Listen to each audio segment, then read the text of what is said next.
خلیفہ کے ہم ہیں خلیفہ ہمارا، وہ دل ہے ہمارا آقا ہمارا، ہمارا ہمارا خلیفہ ہمارا، وہ دل ہے ہمارا آقا ہمارا، وہ دل ہے ہمارا آقا ہمارا۔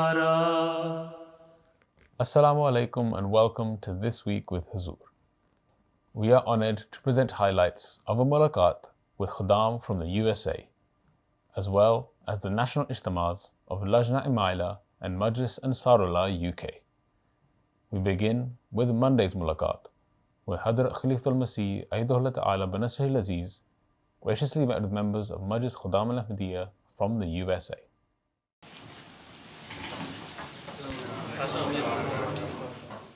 Last Monday, Khuddam from the East region of the United States had the blessing of having a mulaqat with Hazrat Amirul Mu'mineen, Ayyadahullah Ta'ala Banasrihil Aziz.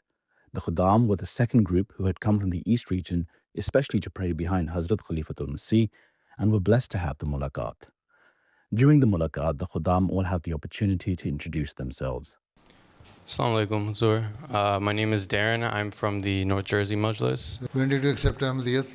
Almost 3 years ago. 3 years ago. Why?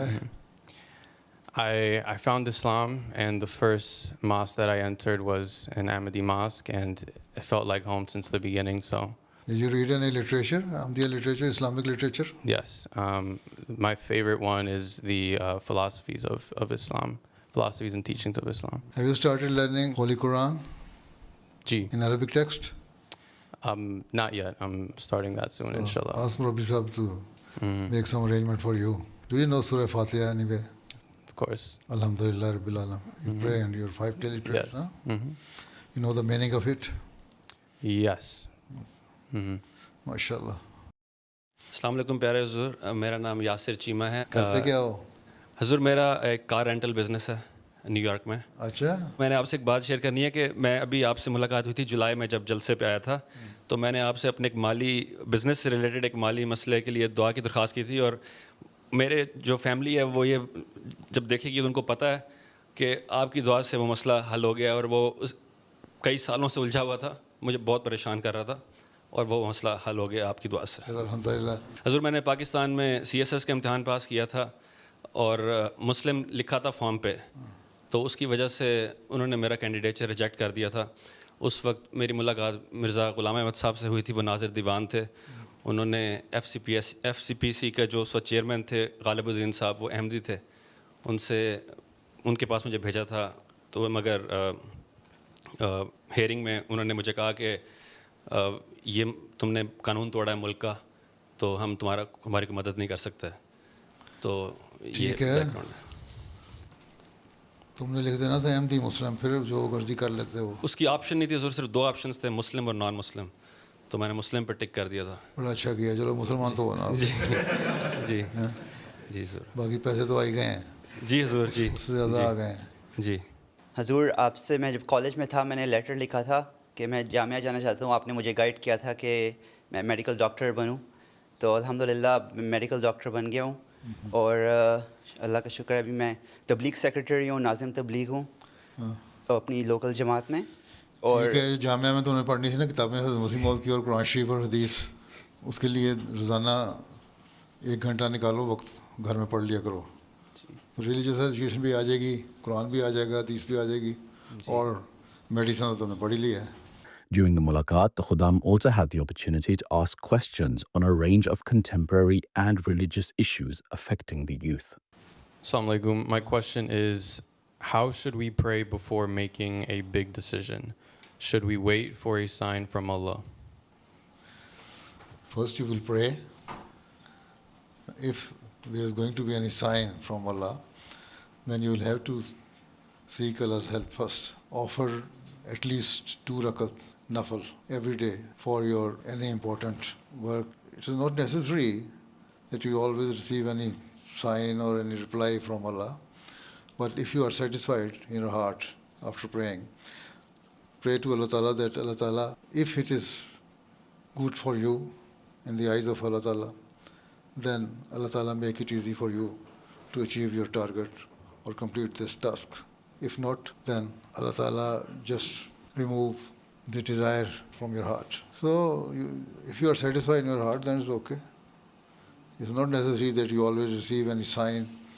Even sometimes very pious people, if they are satisfied in their hearts that what I am going to do is good for me, then they do it. And that is the sign that Allah wants it to be done. A few years prior, my mother had passed away, so I was wondering how should I stay positive during this trial and other hardships during my life? Pray to Allah Ta'ala that Allah Ta'ala comfort you, give satisfaction to your heart, and then pray for the higher status of your mother in paradise. And this is how you will be remembering her, and in this way you will feel that you still have close relation with her while you are praying for her.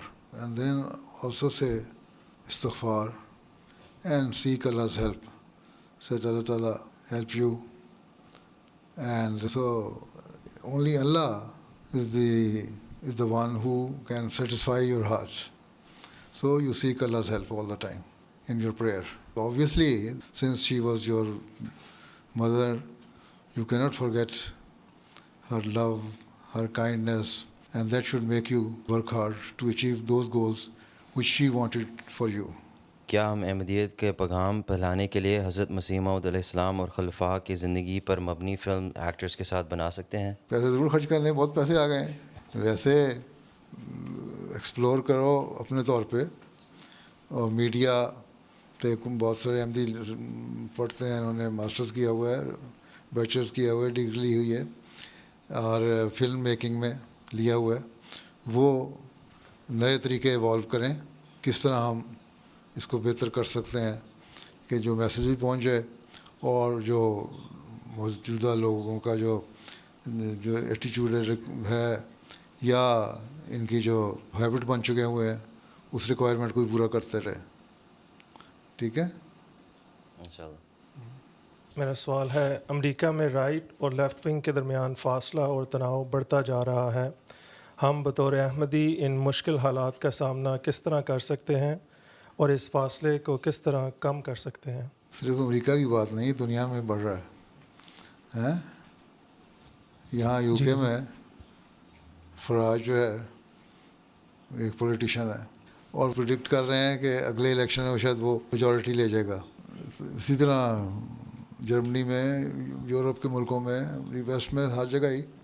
اور اصل میں تو اس کے پیچھے immigrants کے خلاف جو باتیں ہیں ان میں بھی زیادہ تر مسلمانوں کے خلاف ہیں. اس لیے ہمارا یہ کام ہے کہ جس طرح وہ لوگ کمپین کرتے ہیں، چلا رہے ہیں، ہم بھی کوئی ایسی موو چلائیں، لوگوں کو اویئرنیس دیں کہ اسلامی تعلیم کیا ہے اور یہ امیگرینٹ کے طور پر یا مسلمان کے طور پر ہمیں کیا رول ادا کرتے ہیں، کیا ہمیں تعلیم دی جاتی ہے. تبھی تو میں نے کہا تھا کہ اپنے ملکوں میں 18-17 سال پہلے میں نے کہا تھا کہ ہر سال 5% جو پاپولیشن ہے ملک کی اس کو اویئرنیس دو کہ اسلام کی تعلیم کیا ہے، کہ کس طرح وہ امن اور سلامتی کا مذہب ہے.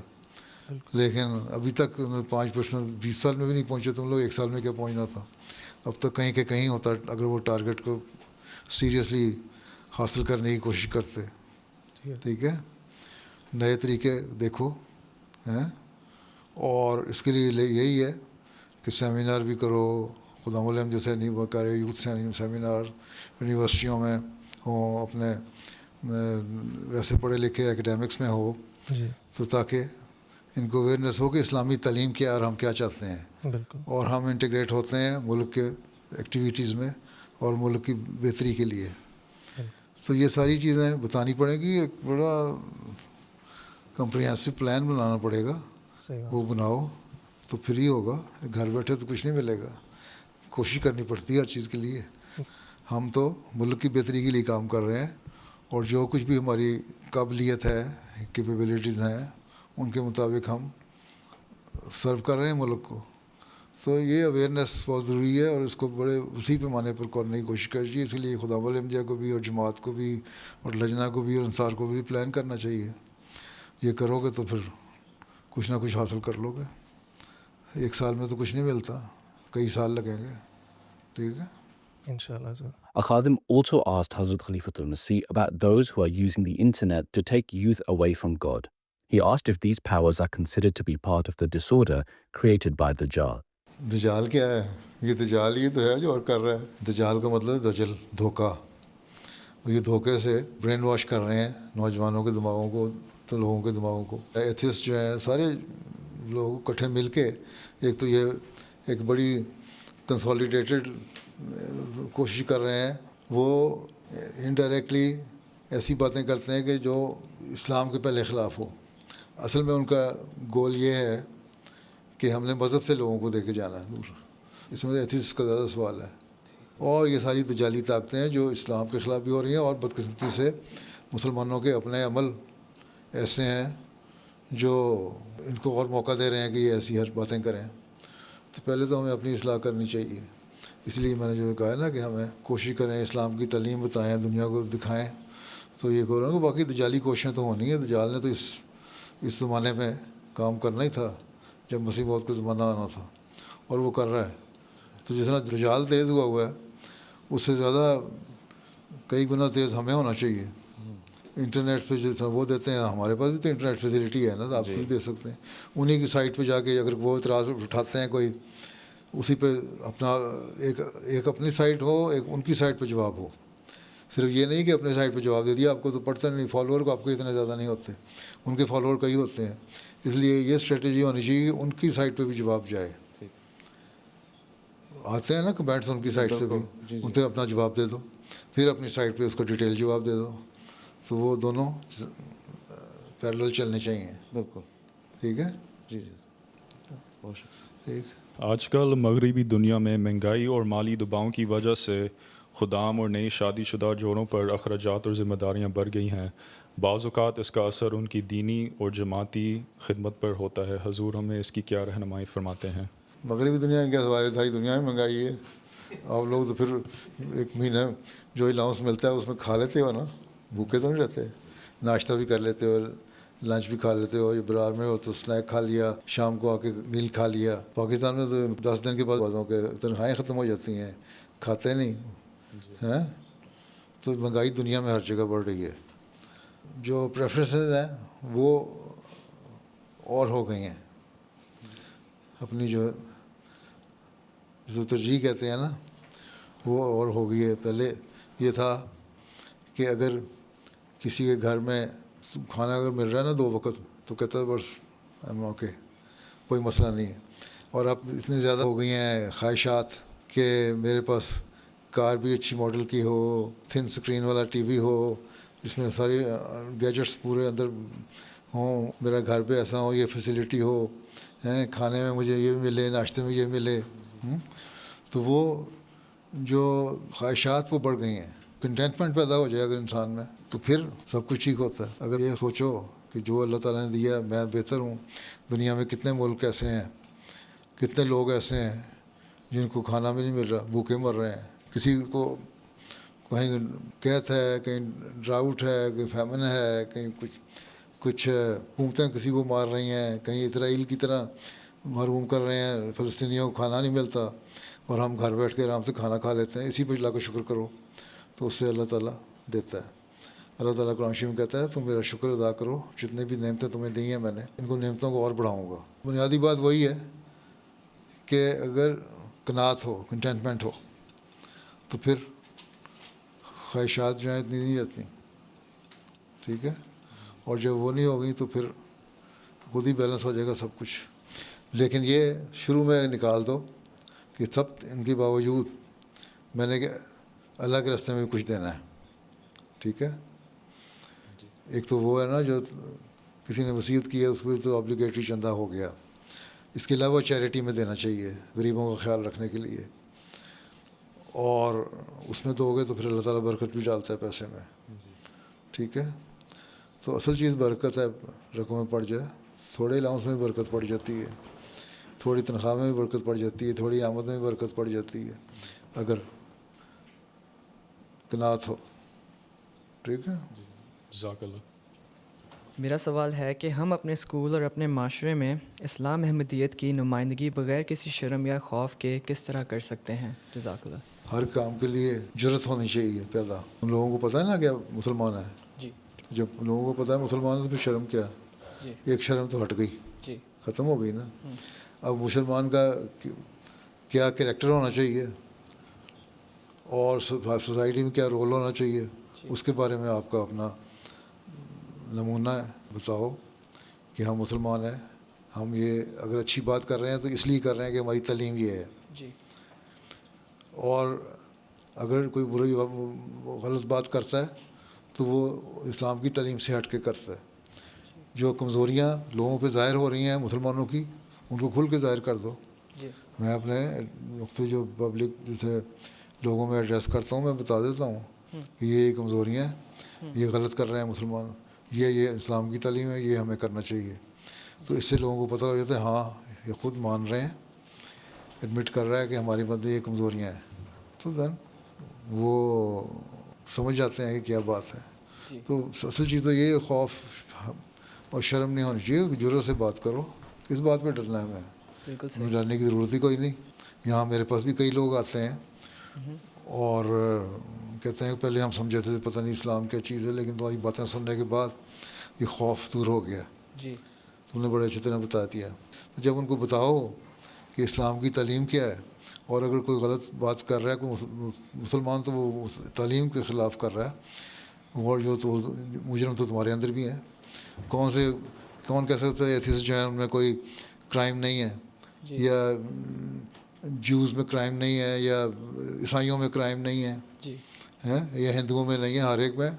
اس کی وجہ تو یہ نہیں نا، مذہب تو نہیں ہے، جی وہ تو لوگوں کا اپنا ایک کریکٹر ہے نا.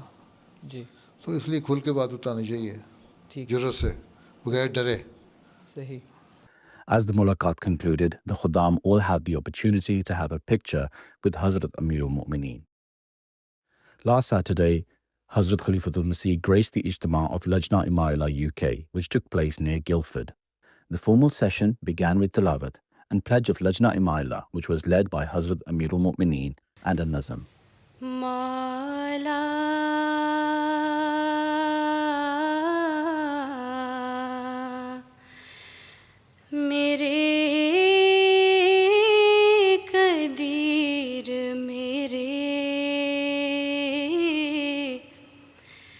کبریا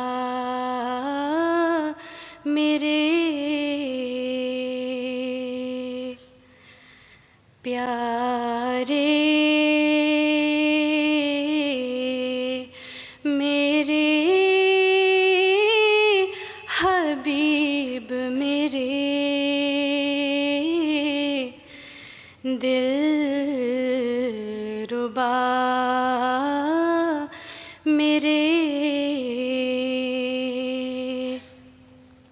After a report was presented about the Ijtima, Hazrat Khalifatul Masih delivered a faith-inspiring address about the rights of women granted by Islam and responsibilities of Ahmadi Muslim women.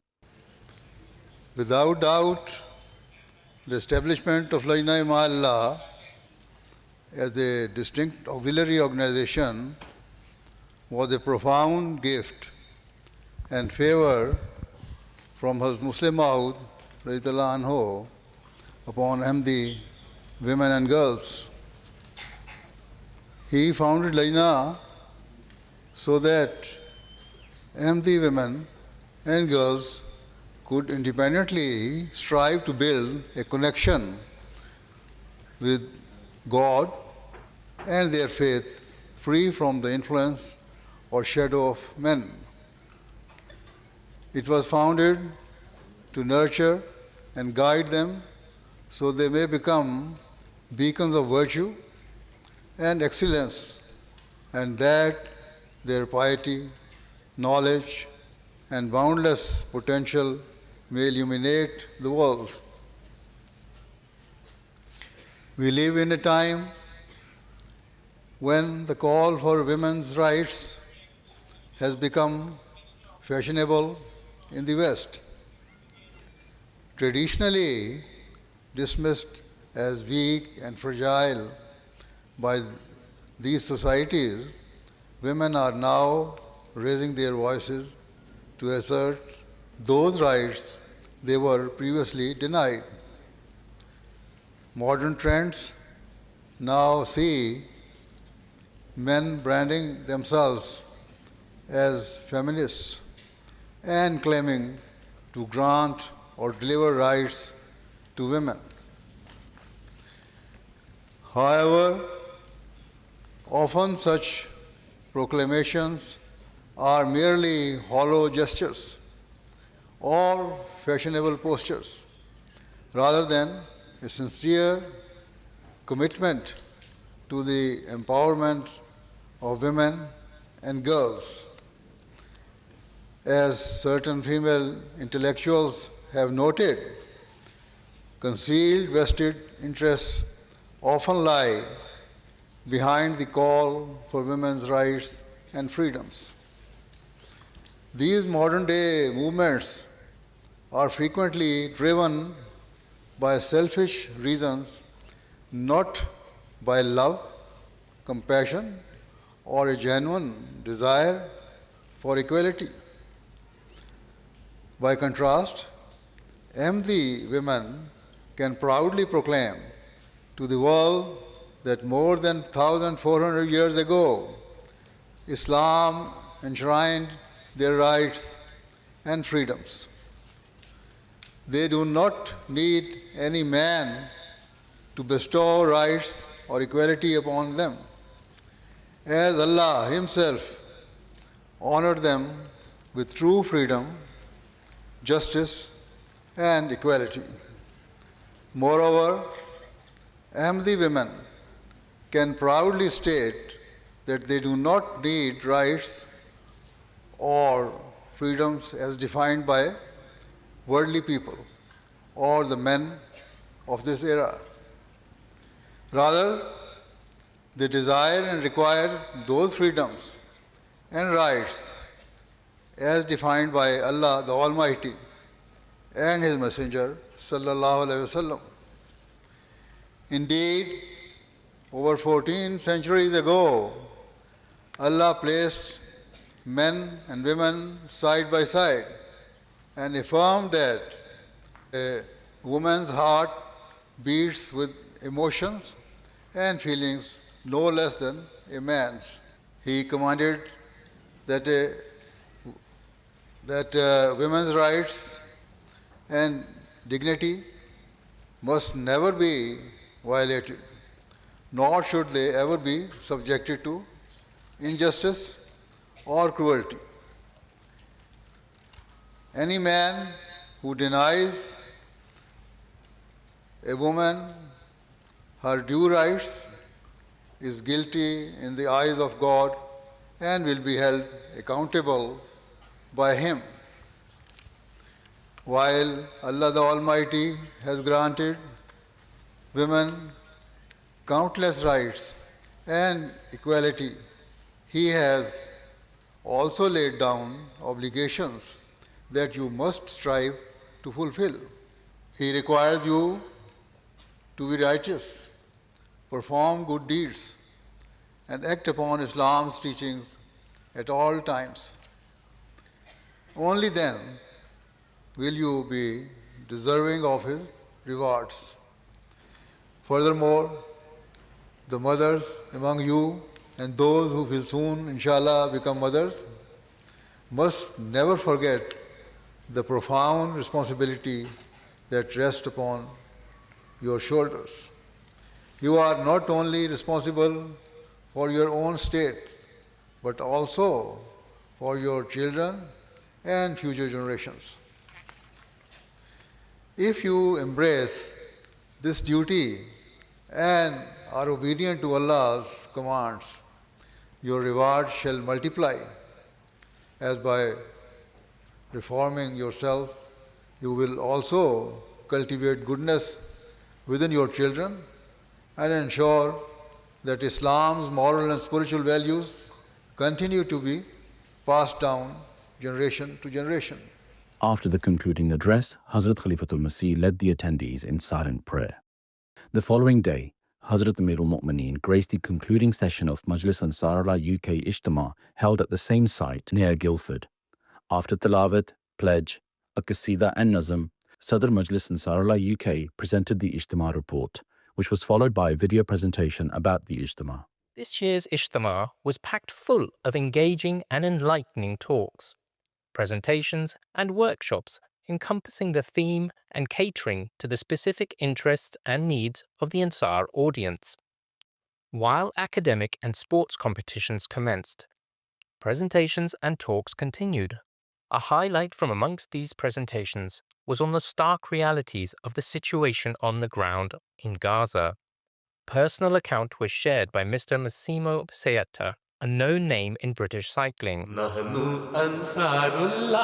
Being ever so fortunate to share the current home of Khilafat, Ansarullah were reminded in a highly enlightening discussion the absolute necessity of fostering a relationship with Hazrat Khalifatul Masih. Not all presentations were talks, as Ansar present were given the exclusive premiere of the Ride for Peace documentary created by MTA, based on the ride held earlier this year in Spain. During the concluding address, Hazrat Khalifatul Masih spoke about the important role of Majlis Ansarullah in setting righteous examples for the future generations. مسیح موعود علیہ الصلوۃ والسلام کی جماعت میں یعنی جماعت احمدیہ میں آپ یعنی انصار وہ لوگ ہیں جو اپنی عمر، سوچوں اور تجربے کے لحاظ سے انتہائی بلوغت کی عمر کو پہنچ چکے ہیں.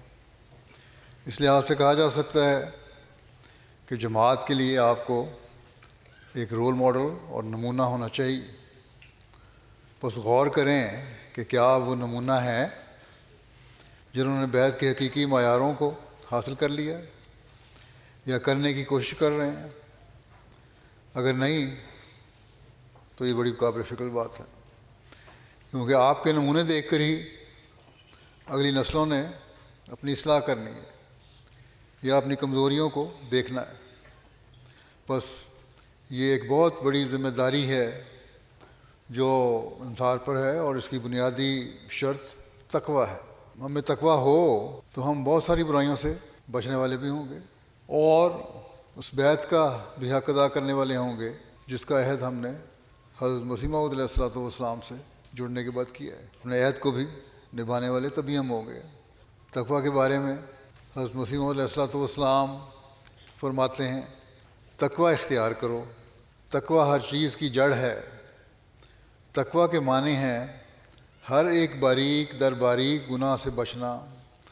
تقوی اس کو کہتے ہیں کہ جس عمر میں بدی کا شائبہ بھی ہو اسے بھی وہ نہ کرے. فرمایا دل کی مثال ایک بڑی نہر کی سی ہے جس میں سے اور چھوٹی چھوٹی نہریں نکلتی ہیں. دل کی نہر میں سے بھی چھوٹی چھوٹی نہریں نکلتی ہیں. مثلا زبان ہے یا اسی طرح کی باقی اعضاء ہیں. اگر چھوٹی نہر کا پانی خراب ہو اور گندا اور میلا ہو تو قیاس کیا جا سکتا ہے کہ بڑی نہر کا پانی بھی خراب ہوگا. بس اگر کسی کو دیکھو کہ اس کی زبان یا دست و پا وغیرہ میں سے کوئی عضو ناپاک ہے تو سمجھو کہ اس کا دل بھی ایسا ہی ہے، یعنی پاک نہیں ہو سکتا. بس یہ ہے وہ معیار تقوی کا جس کو ہمیں اپنے سامنے رکھنا چاہیے. پھر بہت بڑی اور بنیادی چیز ایک احمدی کے لیے خاص طور پر یہ ہے کہ 5 وقت کی نمازیں اللہ تعالیٰ اور اس کے رسول کے حکم کے مطابق ادا کرنی ہے. اس کا ہم نے وعدہ کیا کہ ہم بیعت میں آئے ہیں تو ہم یہ کریں گے، اور ہم جو انصار ہیں ہم تو خاص طور پر یہ کریں گے کیونکہ ہم نے مددگار بننے کا اعلان کیا ہے تاکہ یہ پیغام دنیا کو پہنچا سکیں اور پھیلائیں اور اپنی اور اپنی نسلوں کی تربیت بھی کر سکیں. اسی طرح صرف 5 نمازیں نہیں بلکہ آپ نے فرمایا کہ تہجد کی طرف بھی توجہ دو. حضرت صلی اللہ علیہ وسلم نے فرمایا کہ نماز کو چھوڑنا انسان کو شرک اور کفر کے قریب کر دیتا ہے. بس دیکھ لیں، جائزہ لے لیں. بعضوں سے پوچھا جائے تو کہتے ہیں جی 4 نمازیں پڑھتے ہیں، 5ویں نماز نہیں پڑھی جاتی. میرے سامنے ہی آ کے اعتراف کرتے ہیں. تو آن حضرت صلی اللہ علیہ وسلم نے فرمایا ہے کہ جو نماز کو چھوڑتا ہے وہ کفر اور شرک کے قریب ہو جاتا ہے. ہمیں جائزہ لینا چاہیے کہ کیا ہم نمازیں چھوڑ کر اللہ تعالیٰ کے اور رسول صلی اللہ علیہ وسلم کے اس انذار کی لپیٹ میں تو نہیں آ رہے. بس بہت خوف کا مقام ہے. آن حضرت صلی اللہ علیہ وسلم نے فرمایا کہ قیامت کے دن سب سے پہلے جس چیز کا بندوں سے حساب لیا جائے گا وہ نماز ہے. اگر یہ حساب ٹھیک رہا تو کامیاب ہو گیا اور نجات پا لی، اور اگر یہ حساب خراب ہوا تو وہ ناکام ہو گیا اور گھاٹے میں رہا. حضرت مسیح موعود علیہ السلام نے ہم سے کیا امیدیں رکھی ہیں اور ہم اور آپ ہم سے کیا چاہتے ہیں، اس حوالے سے آپ فرماتے ہیں اے وہ تمام لوگوں جو اپنے تئیں میری جماعت میں شمار کرتے ہو، آسمان پر تم اس وقت میری جماعت شمار کیے جاؤ گے جب سچ مچ تقویٰ کی راہوں پر قدم مارو گے. سو اپنی 5 وقتہ نمازوں کو ایسے خوف اور حضور سے ادا کرو کہ گویا تم خدا تعالیٰ کو دیکھتے ہو، اور اپنے روزوں کو خدا کے لیے صدق کے ساتھ پورے کرو. ہر ایک جو زکوٰۃ کے لائق ہے وہ زکوٰۃ دے، اور جس پر حج فرض ہو چکا ہے اور کوئی مانع نہیں وہ حج کرے. نیکی کو سنوار کر ادا کرو اور بدی کو بیزار ہو کر ترک کرو. یقیناً یاد رکھو کہ کوئی عمل خدا تک نہیں پہنچ سکتا جو تقویٰ سے خالی ہو. ہر ایک نیکی کی جڑ تقویٰ ہے. جس عمل میں یہ جڑ ضائع نہیں ہوگی وہ عمل بھی ضائع نہیں ہوگا. بس اس طرف ہمیں خاص طور پر توجہ دینی چاہیے. نماز کے بارے میں تلقین کرتے ہوئے آپ نے ہمیں خاص طور پر فرمایا کہ نماز کیا چیز ہے. وہ دعا ہے جو تسبیح اور تحمید اور تقدیس اور استغفار اور درود کے ساتھ تضرع سے مانگی جاتی ہے. سو جب تم نماز پڑھو تو بے خبر لوگوں کی طرح اپنی دعاؤں میں صرف عربی الفاظ سے کے پابند نہ رہو، کیونکہ ان کی نماز اور ان کا استغفار سب رسمیں ہیں جن کے ساتھ کوئی حقیقت نہیں. لیکن تم جب نماز پڑھو تو بجز قرآن کے جو خدا کا کلام ہے، اور یہ پڑھنا چاہیے ضرور، دعائیں پڑھو، اور بجز بعض ادعیہ معصورہ کے جو رسول اللہ صلی اللہ علیہ وسلم کا کلام ہے، ہاں صلی اللہ علیہ وسلم نے دعائیں سکھائی ہیں، وہ بھی پڑھو. باقی اپنی تمام عام دعاؤں میں اپنی زبان میں الفاظ متضرعانہ ادا کر لیا کرو کہ تمہارے دلوں پر اس عجز و نیاز کا کچھ اثر ہو. یہ عاجزی پیدا ہوگی، رقت پیدا ہوگی، تبھی دعاؤں کا مزہ بھی آئے گا اور تبھی دعا بھی قبول ہو سکتی ہے. After concluding his address, Hazrat Khalifatul Masih led the attendees in silent prayer. السلام علیکم ورحمۃ اللہ. Those were highlights from just some of beloved Huzur's activities last week. We now end with our final segment, the Friday Sermon Summary. In today's Friday sermon, Huzur, may Allah be his helper, spoke regarding incidents after the Battle of Hunain. Huzur, may Allah be his helper, narrated a moving incident of the Holy Prophet sallallahu alaihi wasallam being reunited with his foster sister. اس جنگ کے قیدیوں میں ایک خاتون شیمہ بھی تھیں. یہ ان کا لقب تھا، ان کا اصل نام حذافہ تھا. جب وہ گرفتار ہوئیں تو گرفتار کرنے والوں سے کہنے لگیں کہ میں تمہارے نبی محمد صلی اللہ علیہ وسلم کی رضائی بہن ہوں، مگر صحابہ نے نہ مانا. انصار کی ایک جماعت نے پکڑا اور انہیں آپ صلی اللہ علیہ وسلم کی خدمت میں پیش کیا. اس نے کہا محمد صلی اللہ علیہ وسلم میں آپ کی رضائی بہن ہوں. آپ صلی اللہ علیہ وسلم نے پوچھا کوئی نشانی ہے؟ انہوں نے دانتوں کا نشان دکھایا اور کہا کہ آپ نے مجھے اس وقت کاٹا تھا، دندی کاٹ لی تھی اس وقت بچپن میں جب میں آپ کو اپنی گود میں اٹھائے ہوئے تھی. بعد میں واقعہ آپ کو بھی یاد آیا ہوگا. اور کہتے ہیں ہم اس وقت بکریاں چراتے تھے اور آپ کا رضائی باپ میرا حقیقی باپ، آپ کی رضائی ماں میری حقیقی ماں ہے. یا رسول اللہ یاد فرمائیں کہ میں آپ کے لیے بکریوں کا دودھ دوتی تھی. آپ نے علامت سے پہچان لیا اور آپ صلی اللہ علیہ وسلم کھڑے ہوئے، ان کے لیے اپنی چادر بچھا دی، فرمایا اس پر بیٹھو. آپ نے انہیں خوش آمدید کہا اور آپ صلی اللہ علیہ وسلم کی آنکھوں سے آنسو بہنے لگے اور اس رضائی والدین کے بارے میں پوچھا. اس نے بتایا کہ ان کا انتقال ہو چکا ہے. آپ صلی اللہ علیہ وسلم نے فرمایا اگر تم بہتر سمجھو تو ہمارے پاس ٹھہر جاؤ، تمہیں عزت و اکرام اور محبت ملے گی، اور اگر تم اپنے قوم کے پاس واپس جانا چاہتی ہو تو میں تمہارے ساتھ صلہ رحمی کرتا ہوں، تم وہیں چلی جاؤ۔ اس نے کہا کہ میں اپنی قوم کے پاس واپس جانا چاہتی ہوں۔ بہرحال انہوں نے اسلام قبول کیا۔ آپ صلی اللہ علیہ وسلم نے انہیں 3 غلام اور 1 لونڈی عطا کی، اور انہوں نے 1 یا 2 اونٹ دینے کا حکم فرمایا۔ آپ اس وقت حنین میں تھے، اس لیے آپ نے انہیں فرمایا جیرانہ چلی جاؤ اور اپنی قوم کے پاس رہو، میں طائف جا رہا ہوں۔ چنانچہ وہ جیرانہ آ گئیں۔ آپ نے جیرانہ میں ان سے ملاقات کی اور انہیں بکریاں اور بھیڑیں بھی عطا کیں۔